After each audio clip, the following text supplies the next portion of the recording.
This episode of M&F Reps is presented by the brand new and free GX app. What is the GX app? Man, am I glad you asked. It's a training tool that combines years of data and analysis from super knowledgeable doctors, scientists, trainers, and strength coaches to help athletes of all skill levels unlock their potential. Add companion hardware like the GX Sweat Patch and the GX Smart Bottle to make the experience even more personalized. If you're dedicated to training and want useful, high quality, and well-researched material, you'll want to take a look at this app. Besides, it's free. What do you have to lose? How did it come about to make everything cohesive? So it's like the app was last, but you came up with the sweat patch, then there's the bottle. Was that kind of tiered, or was it like, hey, let's do the sweat patch, then hey dude, we could get this bottle going. Hey, why don't we just actually connect everything? Like how did that come together? Are you already starting to brainstorm how to advance it? For sure. Yeah.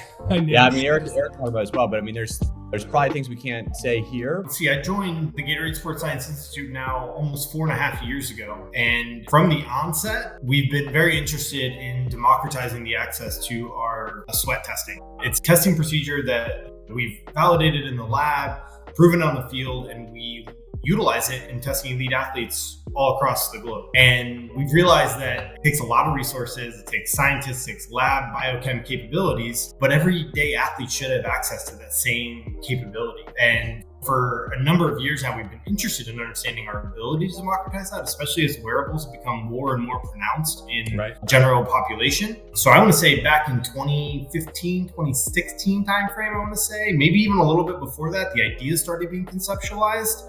But since then, we started identifying technology partners, started understanding it. And that's where the patch really stemmed from. And then the patch led into, we need some digital platform to be able to utilize that, build it, and process the data, but then also make the recommendations. So it's been an ongoing process for 6-7 years, from initial ideation of what really could become into what the current product and release is, which is an all-encompassing hydration monitoring and recommendation tool for the athletes. And then most recently, that's where we brought Dan in for his expertise for training athletes to start creating some of these programs to help athletes even further beyond just the nutrition and hydration piece, but also into their personal fitness and growth space. Dan, you were former Florida State University Director of Strength and Conditioning. And so did you jump from right there into this? How did you get hooked up here? Yeah, so I left Florida State to pursue my PhD. I've been really interested in how sports sciences can be applied more broadly with science and technology to enhance the performance of the athlete. And the PhD seemed like the next step that I needed to be able to do that. So actually, while I was obtaining my PhD, so I think last fall, I was brought into the fold of this project. And I was on a conversation about be democratized and how can we get it more accessible to people that might not have program and what that might look like and all the different variables that go into a strength conditioning program. Yeah. And then that conversation was super positive and I got brought on, and I really say since the end of last fall. Okay. Today is when I started working on the, performance program, strength conditioning side of things with this project. All right. Drew, since you just popped in, I want to ask you right out of the gate, like how did you get involved with the app? This goes back to me, the 2014, I was with the Brazil national team. So we're with them in Teresópolis, which is where they train. This is CBF. And we were actually working with them, sweat testing them with some of Eric's cohort, which is we learned that every athlete has a unique sweat profile. And so in terms of this app, everything we're doing here is trying to democratize sports science. And so it all started with delivering personalized sports fuel in the form of pods and GX bottles, which was what we delivered to the Brazil national team. So it's really been, since 2014, so roughly 8 years, it's been a journey. But ever since then, we wanted to democratize what we're doing here. And the way we've been able to do that is last year is bringing the sweat patch to market last February.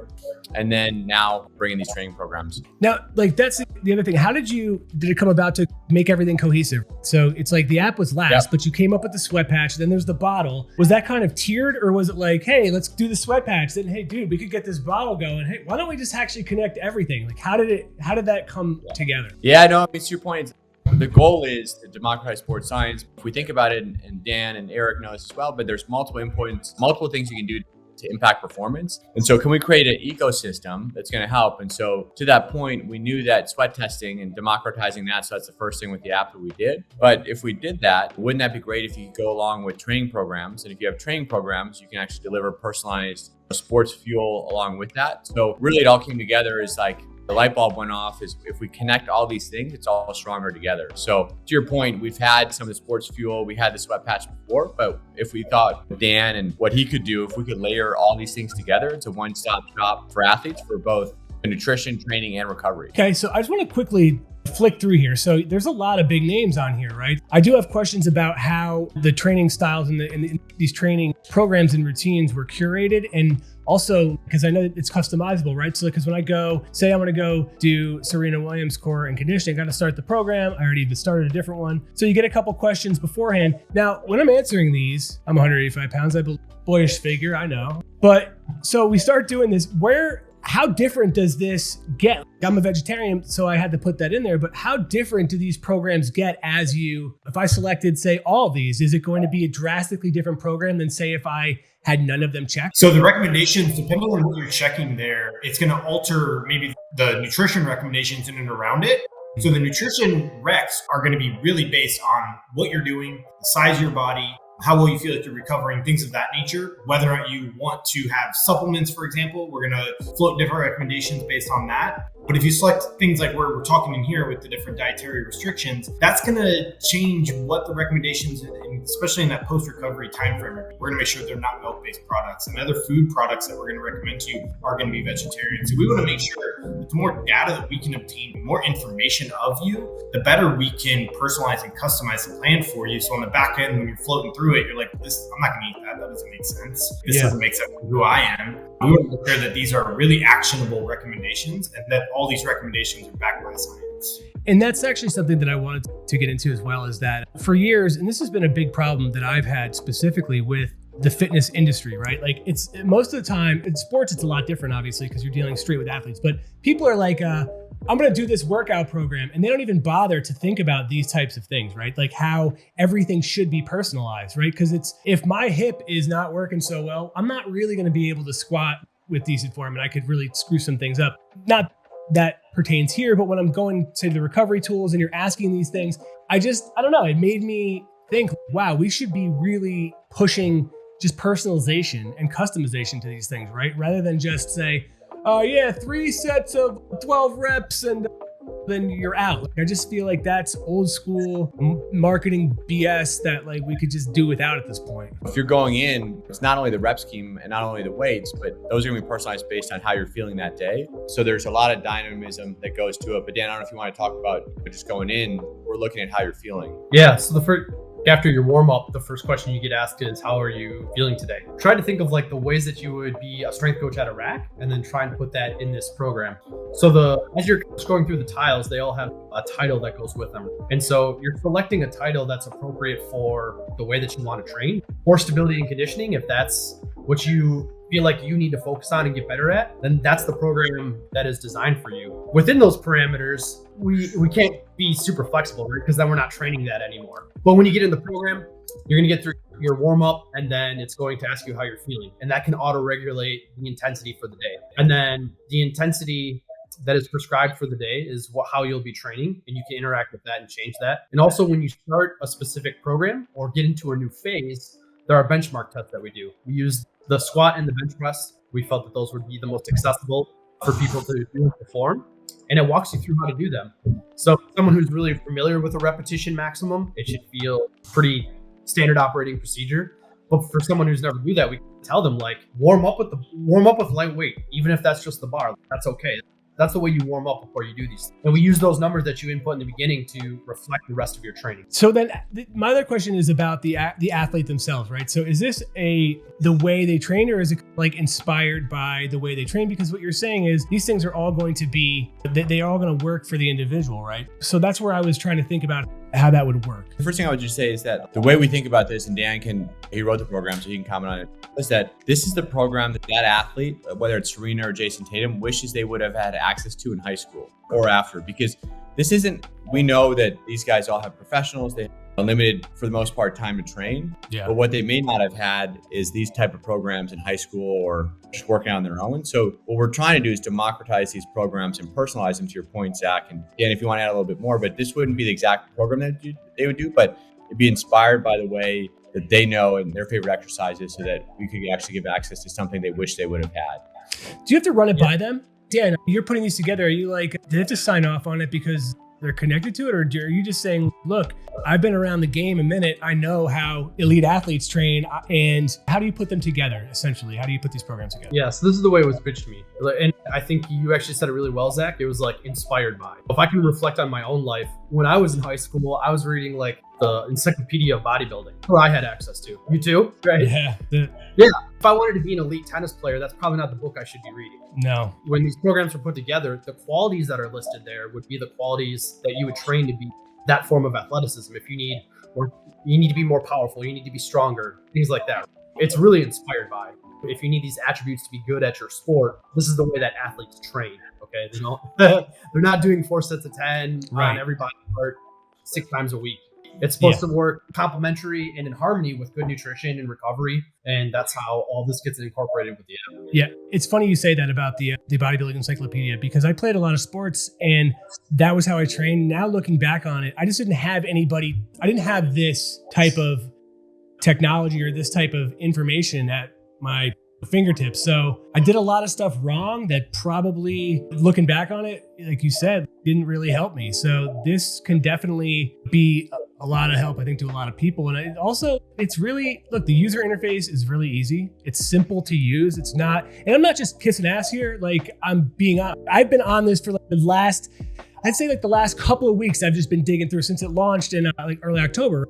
And I was just going through and wow, like even stuff that I love to train and stuff that I was like, I haven't done any benchmarks for a while. I haven't actually done a good program for a while. Maybe it's because at COVID, I stopped going to an actual gym and I built a gym in my office, garage, whatever. But so going through this, I'm like, you know what? To elevate, I really do need to think about this and piece by piece rather than just be like, oh, I'm going to go through the motions. Yeah. And I think that's not something that a lot of people get the opportunity to go play Division I for whatever their sport is, right?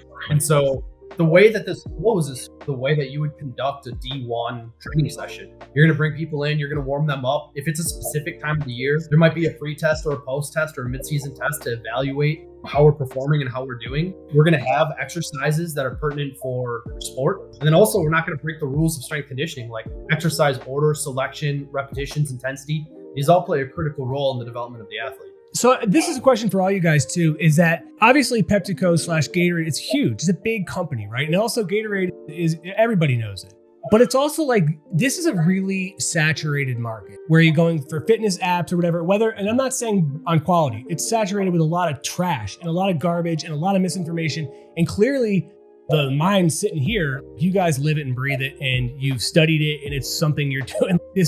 You're people that should be listened to. How do you stand out in a crowd of flashiness in terms of goes on social media and does some dumbass thing where they can just do a backflip off a Bosu ball and then do a curl and I don't know. I feel like people now are gravitating to that where it's like, okay, if you want to be in the circus or whatever, that's a fantastic thing to do. Most of us are going to break our necks. Whereas this is telling us and I love the fact that the programs aren't like get abs in one day. These are like weeks and months long. It takes time to create change. So that's such an important lesson here. And I guess I'm just in a long-winded way. How do you find a way to stand out in this crowded field of fitness apps and health apps? I think it's a great question. And one of the things is it goes to the point of what we were talking about before, Zach, is that this is only a component of it. So there's sweat testing, which no other app can do. There's also what I'm holding here, which is the Smart GX bottle. And so as we sell more of these bottles, these associated with the app, and then someone can actually then use the training programs the same way they're using a Smart Patch. But for us, it goes back to what we were talking about athletes, is for us, we want to inspire all these athletes and like the followings of these athletes and use them as Dan's point for inspiration. But how do we actually use the athlete handles and social handles to get these programs out? So can Serena post about her program, what she's going to do? Can Jason post about his program? So if you think about Gatorade, we have these great relationships and great roster. But as a differentiator, we can do that. But I also think the other things that the app can do, if you start using the programs, which is all the personalized nutrition, which is basically putting Eric in your pocket, I think that's another differentiator. But I think it's a really fair point, and we're still working through. It's part of my job to start digging through all these things. But again, when I do come across one that I really appreciate and that just has so much information and is deep, it's awesome. Like And that's been a problem I've had for a long time with whether it's doctors or coaches or whomever, is how do we start to really weed out, make this divide of don't listen to that, like the noise, start really understanding that like you should really start to pay attention to, as you said, the customization of things, how you're reacting, how your sleep and stress and all that stuff is combining to create a performance, whether you're performing for rec sports or whatever. I don't know. I guess that's been like the bane of my existence so far. And I've been in this a lot, how to do that. Yeah. The other thing I would just add to that is, and you're right on, but think of one of the things that the Gatorade is found on is credible recommendation. So when I say credible recommendation, that recommendation is coming from your athletic trainer or your coach. And so one of the things that we can do here is, as we look at expanding this, offering coaches the ability to customize things on this platform, can we actually get them to tell their players, because they may be able to sense a little bit of that noise of what's out there and what's real and what's not. So that credible recommendation that we have built up with these influencers, can we get them to talk about this on our behalf? I think is another thing we can do. Can I ask you guys a question about the sweat test or the sweat patches? Yeah. How many would you recommend starting with, right? Because I know you can get various profiles for various activities. So it would seem to me like you'd want to at least get a couple in there, right? You don't want to just do a one. I don't know, but I was also like, since I got the experts here, I might as well just ask them. I think it depends on exactly what you want to utilize it for. And so I'm not sure that there's one size fits all. Everybody needs 4 of these patches.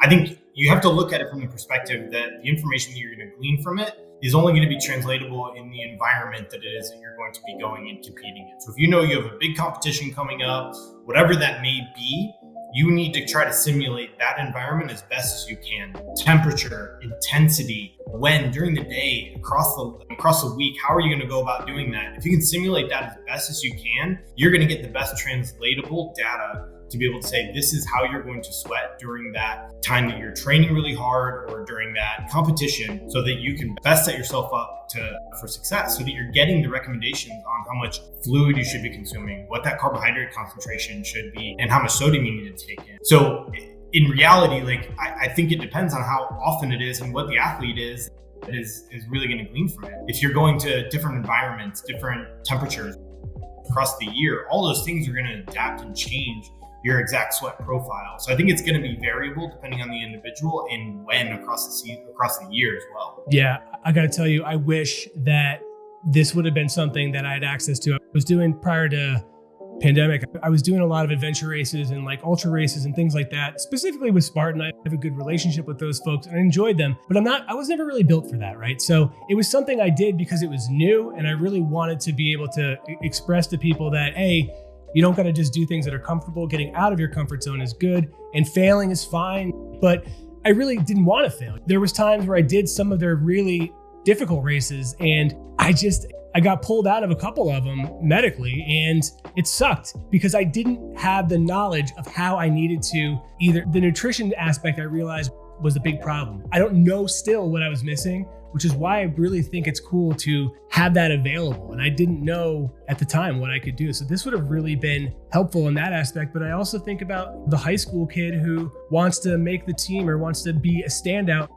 The more knowledge you have about yourself and the way that your body's reacting, the better you can prepare yourself. I don't know. I just see the value in this, like that it's really advanced. So yeah, I think that it's a really good point. And we continue to work to try to increase not only the sports that we have validated with the sweat patch, but also the age range, the temperature range. All those things are of interest to us. And we want to continue to expand those so we can serve a bigger and bigger audience. Yeah, I was just going to say, just anecdotally, like and Eric has worked with a lot of professional athletes here, but in college football practice, there was like in training in August, there was one of my offensive linemen would lose 25 pounds in a session. But he can do that and he can see what he's losing, but he doesn't see the composition, like how much salt he's losing, because without the sweat patch, you can't do that. But anyways, there's some real utility there for sure. With this, right? So are you guys, this thing just launched, so I don't want to get ahead of the game, but do you already see like how you want to continue to build on this and make it even more, like the more you add into it, the more accessible it gets because the more people it can potentially reach. Are you already starting to brainstorm how to advance it? For sure. Yeah. I mean, Eric talked about it as well, but I mean, there's probably things we can't say here, but know that there's studies we're working on right now to look at something like non-invasive hydration. So Zach, if we know exactly how hydrated you are, we can close the loop because we have a smart ball and other things to actually do that. So just know that we're working on things to advance this right now for sure. Dan, how do you see the training aspect of things advancing? As you said, like this is already using a lot of various athletes and a lot of different training modalities, but you got to start somewhere, right? And I'm sure you always have ideas where you want to take it. So what's on your mind for where the round 2 goes? Yeah, I think the ultimate end goal is to offer as much auto-regulation as you can while staying within the confines of the training goal, right? So everyone is going to have a training goal to get faster or more powerful or stronger, right? But there's a science behind all of this. And so we need to put guardrails on this. And where my mind has gone throughout this whole process is like, how do we put more of that, give more autonomy to the athlete as they're interacting with the app in order so that it gets more dialed in for them at the individual. So I think if you used it a little bit, Zach, you see this track performance thing, and that's where it starts.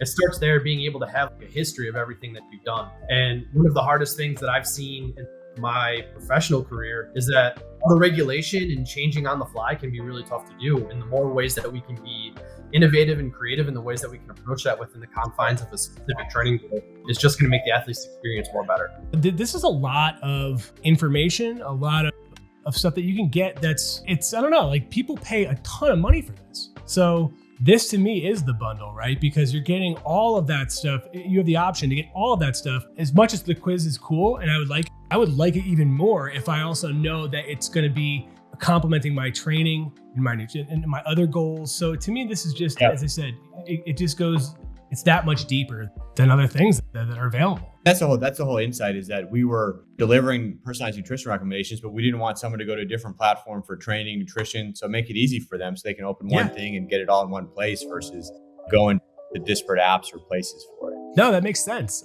Because look, it's also how you lose people. When you send people away, it goes back to that attention span we talked about. It's like they just forget, and then they go down rabbit holes, and then they'll probably end up on 10 other places. So if it's all in one spot, it just makes it that much easier. And to me, it just helps me want to comply more because it's all in one spot. It's easy. I can digest it easier. And I didn't even know that about the weights or the pound, all that. That's really cool. So I'm not sure which one I'm going to do, but I am going to start going. I've been just tinkering, but now I'm actually going to go through one of these. So 12 weeks, I'm going to be more handsome. I'm going to be stronger. All the things. But it'll be fun. Make sure you click the handsome setting. I know. Yeah. I need it. Oh my God. I have no beauty sleep. This is what I'm stuck with. So if the rest can feel good, I'm okay with that. I'll take it. You got a good place to train right behind you, so no excuses. I know. And I love it. And that's what I meant. I was thinking about it the other day when I was going through this. And I love the fact that it was 12 weeks, 8 weeks, 9 weeks. I like that. I like that because I can't tell you the last time I stuck with something like that. It's been a while, and I just changed stuff up a lot. And I really would like to know that what I'm doing for the next 12 weeks or 8 weeks or whatever I end up choosing is there. And I just have to show up. I have to make myself show up. That's it. So once I'm there, everything else is there for me. I'm definitely down to go through this. And yeah, as I said, no guarantee that I'll be dunking or my 40 is going to smash records, but I will be doing it for sure. I can't thank you guys enough. You'll definitely be hearing from me and from us after I go through and slice and dice up what we got. And this is great. Thank you guys again. No, thanks, Zach. Cool. Yeah, thank you. Appreciate it. Take it easy.